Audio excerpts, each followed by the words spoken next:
Hello everyone. Different ഐസറുകളിലുള്ള എക്സ്പീരിയൻസുകൾ share ചെയ്യുന്ന നമ്മളുടെ സീരീസിൻ്റെ മൂന്നാമത്തെ എപ്പിസോഡാണിത്.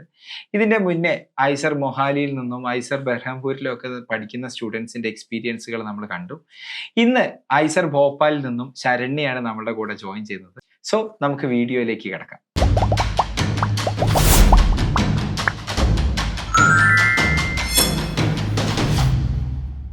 So hello Saranya, welcome to our show. Saranya ഒന്ന് സ്വയം ഇൻട്രൊഡ്യൂസ് ചെയ്തുകൊണ്ട് നമുക്ക് നമ്മുടെ കോൺവെർസേഷൻ സ്റ്റാർട്ട് ചെയ്യാം. ഹായ്, ഞാൻ ശരണ്യ. ഞാൻ നാട്ടില് തൃശ്ശൂർ ഇരിഞ്ഞാലക്കുടയിലാണ്. ഇപ്പോൾ ഐസർ ഭോപ്പാലിൽ BSMS ഡിഗ്രി ചെയ്യുന്നു. ഇപ്പം ഫസ്റ്റ് ഇയർ ആണ് അല്ലേ? അതെ. അപ്പം ഐസർ ഭോപ്പാൽ 7 ഐസറിന് BSMS ചെയ്യാൻ വേണ്ടിയിട്ട് ഐസർ ഭോപ്പാൽ ചൂസ് ചെയ്യാണ്ടായിരുന്ന ഒരു കാരണം എന്താണ്? ഭോപ്പാൽ ഞാനിപ്പോൾ ഐസറിന് വേണ്ടി ഡ്രോപ്പ് എടുത്തതാണ്. അപ്പോൾ എനിക്ക് ഡ്രോപ്പ് എടുക്കുമ്പോഴേ തന്നെ ഭോപ്പാൽ വേണം എന്ന് ഒരാഗ്രഹം ഉണ്ടായിരുന്നു. അത് ഞാൻ ഭോപ്പാൽ കെമിസ്ട്രിക്ക് നല്ലതാണെന്ന് കേട്ടിട്ടുണ്ടായിരുന്നു. അതുകൊണ്ട് എന്താണ് ഭോപ്പാലിനോട് ഒരു ഇഷ്ടം വരാനുള്ള കാരണം എന്ന് പറയുന്നത്? അതായത് ഇപ്പം റാങ്കിങ്ങിൽ നോക്കുകയാണെങ്കിലും ഒക്കെ പൂനെ ഉണ്ട്, കൊൽക്കത്ത ഉണ്ട്, മൊഹാലി ഉണ്ട്, അതിന്റെ കൂടെ വരുന്നത് തന്നെയാണ് ഭോപ്പാൽ. വൈ ഭോപ്പാൽ എന്ന് ചോദിച്ചാൽ എന്തായിരിക്കും ഒരു ക്രൈറ്റീരിയ സെലക്ട് ചെയ്യാനുണ്ടായി? അതിപ്പോൾ എനിക്ക് +1 +2 തൊട്ട് തന്നെ എനിക്ക് എൻ്റെ കെമിസ്ട്രി ടീച്ചർ ഭയങ്കര നല്ലതായിരുന്നു. അപ്പോൾ ആൾക്ക് തന്നെ ഞാനിങ്ങനെ കെമിസ്ട്രി എടുക്കണം എന്നൊക്കെ ആളുടെ ഭാഗത്ത് തന്നെ എനിക്കൊരു ഇൻസ്പിറേഷൻ ഉണ്ടായിരുന്നു. അപ്പം ഞാൻ അങ്ങനെ നോക്കിയപ്പോൾ ഭോപ്പാലാണ് കെമിസ്ട്രിക്ക് എന്ന് കേട്ടിരുന്നു. അങ്ങനെ ഭോപ്പാൽ എടുക്കാമെന്ന് വെച്ചു. അപ്പം നമ്മുടെ ഒരു ഇഷ്ടപ്പെട്ട ഒരു കോളേജിൽ തന്നെയാണ് ഇപ്പം ശരണ്യ പഠിക്കുന്നത്. അപ്പം അവിടെ എത്തിയതിന് ശേഷം ഉള്ള ഒരു എക്സ്പീരിയൻസ് എങ്ങനെയാണ്? ഇവിടെ ഞാൻ എക്സ്പെക്ട് ചെയ്തതിനും നല്ല എക്സ്പീരിയൻസ് ആണ് എനിക്ക് ഇവിടെ. എല്ലാം ഞാൻ ഇവിടെ വിചാരിച്ചു കുറച്ചും കൂടി ഹെക്റ്റിക് ആയിരിക്കും ലൈഫ്, കുറച്ചും കൂടി സ്റ്റുഡിയസ് ആയിരിക്കും കുട്ടികൾ എന്നൊക്കെ വിചാരിച്ചു. ഇവിടെ പക്ഷെ എല്ലാത്തിലും ആക്റ്റീവാണ്. നമുക്കിവിടെ എല്ലാ എക്സ്ട്രാ കരിക്കുലർ ആക്ടിവിറ്റീസും എല്ലാം കൊണ്ടും അടിപൊളിയാണ് ഇവിടെ. ഒരു ക്യാമ്പസിന്റെ ഒരു എൻവയോൺമെന്റ് ഒക്കെ എങ്ങനെയാ തോന്നുന്നത്? നമ്മൾ കേരളത്തിൽ നിന്ന് അങ്ങോട്ടേക്കൊക്കെ പോകുന്ന സമയത്ത് മൊത്തത്തിൽ എന്താണ് ആ ഒരു വേറൊരു കൾച്ചറാണ് അവിടെ, സ്വാഭാവികമായിട്ടും കേരളത്തിലെ പോലെ ആവില്ല. അപ്പൊ മൊത്തത്തിലൊരു എൻവയോൺമെന്റ് എങ്ങനെയാണ് ശരണ്യക്ക് അവിടെ എത്തിയതിനു ശേഷം ഫീൽ ചെയ്യുന്നത്? ക്യാമ്പസ് ഇവിടെ അടിപൊളിയാണ്. ഞാൻ ഇവിടെ ഓക്കെയാണ്. പിന്നെ എൻ്റെ ഡ്രീം കോളേജും കൂടി ആയ സ്ഥിതിക്ക് ഞാൻ ഇവിടെ ഓക്കെയാണ്. എനിക്ക് നാട്ടില് അങ്ങനെ നിന്ന് പഠിക്കാൻ താല്പര്യം ഉണ്ടായില്ല, അതുകൊണ്ടാണ്. സോ ഓരോ ഐസറിലും ഓരോരോ ഫേമസ് ആയിട്ടുള്ള സബ്ജക്റ്റുകൾ നമ്മൾ കേൾക്കാറുണ്ട്. അതേപോലെ ഭോപ്പാലിനെ കുറിച്ച് എന്തായിരുന്നു ശരണ്യ കേട്ടിട്ടുണ്ടായിരുന്ന സബ്ജക്റ്റ്? ആൻഡ് അവിടെ എത്തിയതിന് ശേഷം എന്താണ് ആ ഒരു കാര്യത്തിനെ കുറിച്ച് അഭിപ്രായം? അതായത് ഓരോ IISER known for a subject, അങ്ങനെ ഒരു കാര്യം ഉണ്ടോ? ഇല്ല, ഞാൻ കേട്ടിരുന്നത് അത് തന്നെ പല രീതിയിൽ കേട്ടിട്ടുണ്ടായിരുന്നു. ചിലർ പറഞ്ഞു ഭോപ്പാലാണെങ്കിൽ ബയോളജിക്കാണ് നല്ലത്, തിരുവനന്തപുരമാണ് കെമിസ്ട്രിക്ക് കുറച്ചുകൂടി നല്ലത്. കുറേ പേര് പറഞ്ഞു കെമിസ്ട്രിക്ക് ഭോപ്പാലാണ് നല്ലത്. ശരിക്കും അങ്ങനെ ഒരു ഇതില്ല, അതൊരു മിത്താണ്. എല്ലാ സബ്ജക്റ്റിനും എല്ലാ ഐസറും നല്ലതാണെന്നാണ് എൻ്റെ ഒരു അഭിപ്രായം. ആൻഡ് നമ്മൾ ഇവിടുന്ന് കേരളത്തിൽ നിന്നൊക്കെ അങ്ങോട്ടേക്ക് പോകുമ്പം അവിടുത്തെ ക്ലൈമറ്റ് ഒക്കെ എങ്ങനെയാണ്? ഭയങ്കര ഹാർഷ് ആയിട്ടുള്ള ക്ലൈമറ്റ് ഒക്കെ ഉണ്ടോ അവിടെ? ഇവിടെ കേരളത്തിലെ ക്ലൈമറ്റ് അല്ല. ഇപ്പൊ ഇവിടെ രാവിലെയൊക്കെ നല്ല ചൂടും ഉച്ച സമയത്തൊക്കെ ഭയങ്കര ചൂടായിരിക്കും. പിന്നെ രാത്രിയാകുമ്പോൾ അതിനനുസരിച്ച് നല്ല തണുപ്പായിരിക്കും. ജാക്കറ്റ് ഒന്നും ഇല്ലാണ്ട് ഇറങ്ങാൻ പറ്റുന്നില്ല ഇപ്പൊ തന്നെ. എങ്ങനെ ടെമ്പറേച്ചർ ഒക്കെ എത്ര വരെ രാത്രി? ടെമ്പറേച്ചർ ഞാൻ അങ്ങനെ ചെക്ക് ചെയ്തിട്ടില്ല. പക്ഷെ ഇവിടെ ഡിസംബർ ജനുവരിയിലാണ് പീക്ക്. അപ്പോൾ ഭോപ്പാലിലൊക്കെ ഒരു 0 വരെ പോയിട്ടുണ്ട്. ഇവിടെ 4 വരെ വരാട്ടെന്ന് പറയും. പിന്നെ ഭക്ഷണം ഒക്കെ മെസ്സിന്റെ അകത്തൊക്കെ ഫുഡൊക്കെ എന്താ കിട്ടുക? South Indian food, north Indian food ഒക്കെ സെപ്പറേറ്റ് ആയിട്ട് തന്നെ കിട്ടുമോ? സെപ്പറേറ്റ് ഞങ്ങൾക്ക് ഇവിടെ മെനുവില് ആഴ്ചയിൽ ഒരു 3 ദിവസമൊക്കെ ഉണ്ട്. ഇവിടെ സൗത്ത് ഇന്ത്യൻ ഫുഡ് ഉണ്ട്. മെസ്സ് ഇവിടെ അടിപൊളിയാണ്. എല്ലാവരും പൊതുവേ ഹോസ്റ്റൽ ഫുഡ് എന്ന് പറയുമ്പോൾ കുറച്ചൊരു ഇതാണ്. ഇവിടെ എനിക്ക് പേഴ്സണലി ഇവിടുത്തെ ഫുഡ് ഭയങ്കര ഇഷ്ടമാണ്.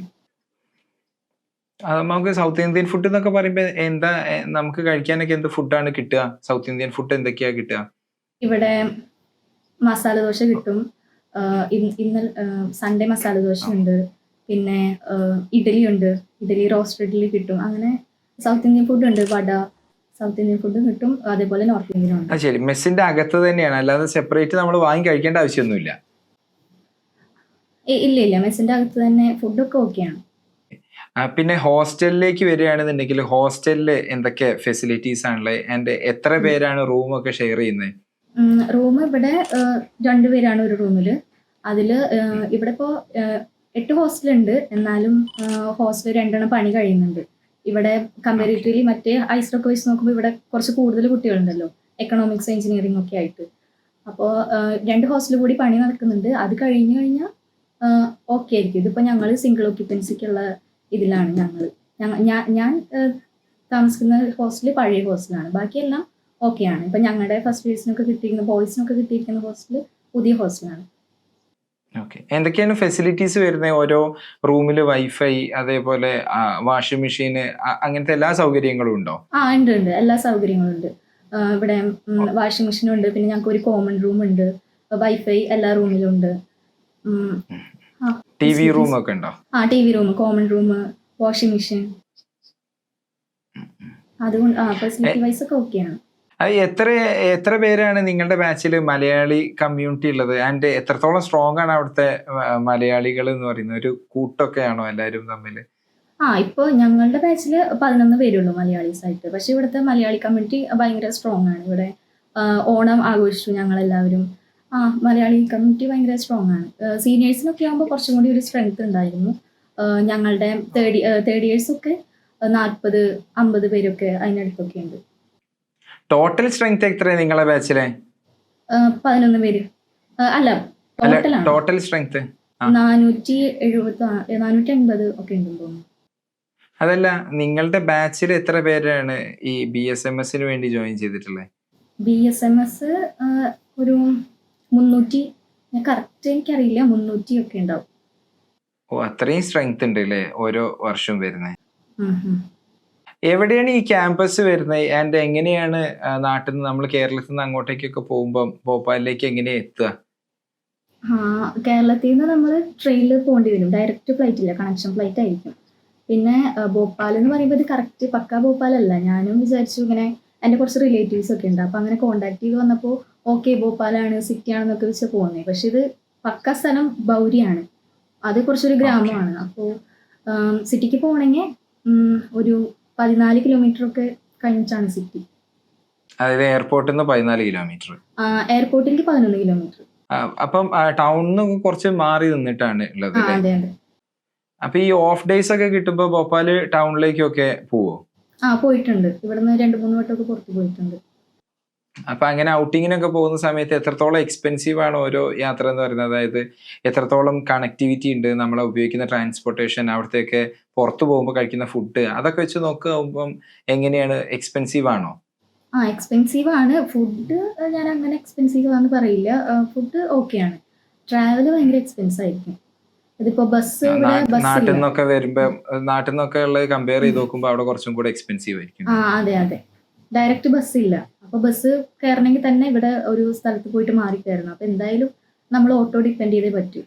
അതിന് കുറച്ച് ഇനി നമ്മളുടെ അക്കാഡമിക്സിലേക്ക് വരികയാണെന്നുണ്ടെങ്കിൽ എങ്ങനെയാണ് അവിടുത്തെ ക്ലാസ്സസും അക്കാഡമിക്സും ഒക്കെ ഫീൽ ചെയ്യുന്നത്? ക്ലാസ് ഞാൻ പറഞ്ഞില്ല, ഞാൻ ഇവിടെ ആകെ ഭയങ്കര ഹെക്റ്റിക് ആയിരിക്കും, അങ്ങനെ കോളേജ് ലൈഫ് ഒന്നും എൻജോയ് ചെയ്യാൻ പറ്റില്ല, ഭയങ്കര പഠിപ്പായിരിക്കും എന്നൊക്കെ വിചാരിച്ചിട്ടാണ് വന്നത്. പക്ഷെ ഇവിടെ എപ്പോഴും വർക്ക്ഷോപ്പ്, പിന്നെ ഓരോ സയൻസ് കൗൺസിൽ അതിന്റെ പരിപാടികൾ, ഓരോ ക്ലബിന്റെ പരിപാടികൾ, പിന്നെ ഇവിടെ മൂവി സ്ക്രീനിങ് ഒക്കെ ഉണ്ടാവും. ഇപ്പോൾ ദിവാലി ആയിട്ട് മൂവി സ്ക്രീനിങ് ഉണ്ടായിരുന്നു 3 ദിവസം, ഓണത്തിന് ഉണ്ടായിരുന്നു. അങ്ങനെ ഭയങ്കര എൻജോയ് ആണ് ഇവിടെ. ക്യാമ്പസ് ലൈഫ് ഒക്കെ അടിപൊളിയാണ്. അതായത് അക്കാഡമിക്സ് ക്ലാസ്സസ് ഒക്കെ അതിന്റെ രീതിയിൽ നടക്കും, ഭയങ്കര ഹെക്റ്റിക് ഒന്നും അല്ലാതെ എൻജോയ് ചെയ്ത് പോകാൻ പറ്റുന്ന രീതിയിലാണ് തന്നെയാണ് ക്ലാസ്സസ് ഒക്കെ പോകുന്നത് അല്ലേ? പിന്നെ ഇനി അതർ ഫെസിലിറ്റീസിലേക്ക് വരികയാണെങ്കിൽ ലൈബ്രറി, സ്പോർട്സ്, അതുപോലെയുള്ള ക്യാമ്പസിലുള്ള മറ്റ് ഫെസിലിറ്റീസ് ഒക്കെ എങ്ങനെയാണ്? സ്പോർട്സിന് ഇവിടെ നല്ല ഫെസിലിറ്റീസ് ഉണ്ട്. സ്പോർട്സിന്റെ കാര്യത്തിലും ആർട്സിന്റെ കാര്യത്തിലൊക്കെ ഇവിടെ ഭയങ്കര സപ്പോർട്ടാണ്. ഇവിടെ നമുക്ക് ക്രിക്കറ്റ് ഗ്രൗണ്ട് ഉണ്ട്, ഫുട്ബോൾ ഗ്രൗണ്ട് ഉണ്ട്, ബാസ്കറ്റ്ബോൾ, ബാഡ്മിന്റൺ, ഇൻഡോർ, ഔട്ട്ഡോർ എല്ലാം, അങ്ങനത്തെ ഫെസിലിറ്റീസ് ഒക്കെ ഇവിടെ അടിപൊളിയാണ്. IISM ഒക്കെ ഐസർ ഭോപ്പാലിൽ നടന്നിട്ടുണ്ടോ? അറിയോ? അതറിയില്ല. പക്ഷെ ഇവിടെ അങ്ങനത്തെ കാര്യങ്ങളൊക്കെ ഇവിടെ ഭയങ്കര സ്ട്രോങ് ആണെന്ന് അറിയാം. സ്പോർട്സിന് ഞങ്ങൾ കഴിഞ്ഞ കുറച്ച് കൊല്ലങ്ങളായിട്ട് ഇങ്ങനെ ഭയങ്കര ഇതൊക്കെയാണെന്ന് സീനിയേഴ്സ് പറഞ്ഞു കേട്ടു. പിന്നെ എക്സ്ട്രാ കരിക്കുലർ ആയിട്ടുള്ള ആക്ടിവിറ്റീസിൽ വരികയാണെന്നുണ്ടെങ്കിൽ സ്പോർട്സിന്റെയും ആർട്സിന്റെയും ഒക്കെ ഈവെന്റ്സ്, അതേപോലെ സയൻസ് ഫെസ്റ്റുകൾ, ഇതൊക്കെ അവിടെ എത്തിയതിനു ശേഷം നടന്നോ? ഇല്ല, ഇവിടെ അങ്ങനെയൊന്നും നടന്നിട്ടില്ല. ഇപ്പോ ഈ സെമ്മിൽ ഇല്ലാന്നാ പറഞ്ഞിട്ടാ. ഇവന്റ്സ് ഒന്നും ഇപ്പോ ഇല്ല. ഓക്കെ. ഇവന്റ്സ് ഒക്കെ എങ്ങനെ ഭയങ്കര എന്താ ഈ ആർട്സ് ഫെസ്റ്റ് ഒക്കെ ആണെന്നുണ്ടെങ്കിൽ പുറത്തുനിന്നൊക്കെ ഷോസ് ഒക്കെ വരുന്ന ആ രീതിയിലൊക്കെയാണോ ആ അതെ ആർട്സ് അതെ ഫെസ്റ്റും സ്പോർട്സ് ഫെസ്റ്റും ഒക്കെ ചെയ്യാറുള്ളത്? അതെ. ഇവിടെ ഭയങ്കര ഇതായിട്ടൊക്കെ നടക്കാറുണ്ട്. എന്താ ആർട്ട് ഫെസ്റ്റിന്റെ പേര്? സംഘർഷ്. അപ്പൊ ഐസർ ഭോപ്പാലിനെ കുറിച്ച് the best thing about IISER Bhopal എന്ന് ചോദിച്ചാൽ എന്തായിരിക്കും ശരണ്യ പറയാ? ബെസ്റ്റ് തിങ് ഇവിടെ നല്ല ഫെസിലിറ്റീസ് ഉണ്ട്. അതേപോലെ ഇൻഫ്രാസ്ട്രക്ചർ ആണ് എനിക്ക് ഇവിടെ ഏറ്റവും അടിപൊളി. ഞാൻ പറഞ്ഞില്ലേ, പഴയതാണെങ്കിലും നമുക്കങ്ങനെ തോന്നില്ല. ഇവിടുത്തെ ബിൽഡിങ്ങുകളായാലും ഇൻഫ്രാസ്ട്രക്ചർ ആയാലും ഒരു പ്രൊഫ് പറഞ്ഞിട്ടുണ്ട് ഇവിടുത്തെ ഇൻഫ്രാസ്ട്രക്ചർ ഭയങ്കര അടിപൊളിയാണെന്നൊക്കെ. ഇനി ഐസർ ഭോപ്പാലിനെ കുറിച്ച് അത്ര കാര്യങ്ങളായിരുന്നു ചോദിച്ചറിയാനുണ്ടായിരുന്നത്. ഇനി ശരണ്യയുടെ ഒരു ബാക്ക്ഗ്രൗണ്ട് എങ്ങനെയായിരുന്നു? പ്ലസ് ടു കഴിഞ്ഞിട്ട് റിപ്പീറ്റ് ചെയ്തിട്ടാണ് ഐസറിലേക്ക് എത്തിയതെന്നല്ലേ പറഞ്ഞ്? ആ അപ്പം നീറ്റിന് വേണ്ടിയിട്ടാണോ അതോ ജെഇക്ക് വേണ്ടിയിട്ടാണോ റിപ്പീറ്റ് ചെയ്തിട്ടുണ്ടായിരുന്നത്? ഇല്ല, ഞാൻ ഐസറിന് വേണ്ടി റിപ്പീറ്റ് ചെയ്തതാണ്. അപ്പം എങ്ങനെയായിരുന്നു? ഒരു വർഷം കംപ്ലീറ്റ്ലി ഐസറിന് പഠിക്കാൻ വേണ്ടി മാറ്റി വെക്കുകയായിരുന്നു. അതെ അതെ. അപ്പൊ എങ്ങനെയായിരുന്നു പ്രിപ്പറേഷൻ? എവിടെയെങ്കിലും കോച്ചിങ് എടുത്തതാണോ അതോ സെൽഫ് സ്റ്റഡി ആണോ? എങ്ങനെയായിരുന്നു? ഇല്ല, ഐസറിന് സത്യം പറഞ്ഞാൽ നമുക്ക് കോച്ചിങ് ഇല്ല. ഞാൻ ഒന്ന് രണ്ട് ഇവിടെ കേരളത്തിൽ തന്നെ ഫേമസ് ആയിട്ടുള്ള കോച്ചിങ് സെന്ററിൽ വിളിച്ച് ചോദിച്ചിരുന്നു, ഇതേപോലെ ഐസറിന് കോച്ചിങ് കൊടുക്കുന്നുണ്ടോ എന്ന് ചോദിച്ചിരുന്നു. പക്ഷെ ആരും ഐസറിന് സത്യം പറഞ്ഞാൽ കോച്ചിങ് ഇല്ല. അപ്പൊ ഞാൻ സെൽഫ് സ്റ്റഡി ആണ് ചെയ്തത്. അല്ലെങ്കിൽ തന്നെ ഡ്രോപ്പ് എടുക്കുമ്പോൾ ഞാൻ തീരുമാനിച്ചിരുന്നു സെൽഫ് സ്റ്റഡി ചെയ്യാം. കാരണം ഞാൻ ഒരു വട്ടം അറ്റംപ്റ്റ് ചെയ്തതാണല്ലോ. അപ്പൊ ഞാൻ വിചാരിച്ചു ഓക്കെ, സെൽഫ് സ്റ്റഡി ഓക്കെ ആണെന്ന് വിചാരിച്ചിരുന്നു. പക്ഷെ പിന്നെ എനിക്ക് തോന്നി ഒരു സപ്പോർട്ട് ഉണ്ടായ കൊള്ളാം എന്ന് വിചാരിച്ച് ഞാൻ കോച്ചിങ്ങിനെ പറ്റി അന്വേഷിച്ചപ്പോൾ കോച്ചിങ് ഒന്നും ഉണ്ടായിരുന്നില്ല. ഓക്കെ. എന്തൊക്കെയാണ് ആ ഒരു സമയത്ത് ഉപയോഗിച്ചിരുന്ന റിസോഴ്സസ് എന്ന് പറയുന്നത്? അതായത് പ്രീവിയസ് ഇയർ ക്വസ്റ്റ്യൻസ് ഒക്കെ ചെയ്ത് നോക്കുക, അങ്ങനെയൊക്കെ ചെയ്തിട്ടുണ്ടായിരുന്നോ? ഉണ്ടായിരുന്നു. ഞാൻ പ്രീവിയസ് ഇയർ ക്വസ്റ്റ്യൻസ് ചെയ്യുമായിരുന്നു. പിന്നെ ജെഇ ക്വസ്റ്റ്യൻസ് ഒക്കെ ചെയ്യുമായിരുന്നു. നീറ്റിന്റെ ക്വസ്റ്റ്യൻസ് നമുക്ക് പോരാ. ഇത് കുറച്ചും കൂടി നമുക്ക് കോൺസെപ്റ്റുവൽ അണ്ടർസ്റ്റാൻഡിങ്ങും കുറച്ച് ഹൈ ലെവലാണ്. അപ്പോൾ ജെഇ ക്വസ്റ്റ്യൻസ് ആണ് പ്രാക്ടീസ് ചെയ്യുന്നത്. പിന്നെ KVPY നല്ലൊരു ഓപ്ഷനാണ്. അത് പ്രാക്ടീസ് ചെയ്യുന്നത് ഓൾമോസ്റ്റ് ക്വസ്റ്റ്യൻസ് ഒക്കെ ഒരുപോലെയാണ്. ഓൾമോസ്റ്റ്. അപ്പൊ നമ്മളുടെ ഈ ഒരു കോൺവെർസേഷൻ കേട്ടോണ്ടിരിക്കുന്ന ഇപ്പം +1 +2 ഒക്കെ പഠിക്കുന്ന കുട്ടികൾ ഉണ്ടെന്നുണ്ടെങ്കിൽ അവർക്ക് ഐസർ ആസ്പിരൻസിന് കൊടുക്കാനുള്ള ഒരു അഡ്വൈസ് എന്ന് പറയുന്നത് എന്തായിരിക്കും? പ്രിപ്പറേഷന്റെ ടെക്നിക്കോ അല്ലെങ്കിൽ അതർ അഡ്വൈസോ ഒക്കെ ചോദിക്കുകയാണെങ്കിൽ എന്താവും ശരണ്യ പറയാം? അതിപ്പോ നിങ്ങൾ പ്രാക്ടീസ് ചെയ്യുകയാണെങ്കിലും ഞാൻ പറഞ്ഞല്ലോ, നീറ്റിന്റെ ക്വസ്റ്റ്യൻസ് പോലെ നമുക്കൊരു കുറച്ചൊരു തിങ്കിങ് ലെവൽ കൂടുതൽ വേണം. കുറച്ചൊരു അഡ്വാൻസ് ലെവലാണ്. ഇപ്പൊ ബയോളജി ആയാലും നമുക്ക് നോക്കിക്കഴിഞ്ഞാൽ കുറച്ചൊരു ഡയറക്റ്റ് NCERT അങ്ങനെ കാണാം. പക്ഷെ എന്നാലും കുറച്ച് ക്വസ്റ്റ്യൻസ് ഉണ്ട് നമുക്കൊരു കുറച്ച് തിങ്ക് ചെയ്യുന്ന രീതിയിൽ. അപ്പൊ അതേപോലെ തന്നെ PCB PCM അങ്ങനത്തെ ഒരു ഡിഫറൻസ് നിങ്ങൾ വരുത്തണ്ട. ഐസറിന്റെ കാര്യത്തിൽ എല്ലാം പ്രിപ്പയർ ചെയ്യണം. പിന്നെ നമ്മളുടെ സ്ട്രോങ് ആയിട്ടുള്ള സബ്ജക്റ്റിൽ നമ്മൾ മാക്സിമം ചെയ്യാം. ഓക്കെ. സ്ട്രോങ് ആയിട്ടുള്ള സബ്ജക്ട് കൂടുതൽ സ്ട്രോങ് ആക്കാൻ നോക്കുക. ആൻഡ് വീക്ക് ആയിട്ടുള്ള സബ്ജക്റ്റിൽ അപ്പൊ എന്താ ചെയ്യേണ്ടത്? കുറച്ച് പ്രിപ്പറേഷന് സമയം ഉണ്ടെങ്കിൽ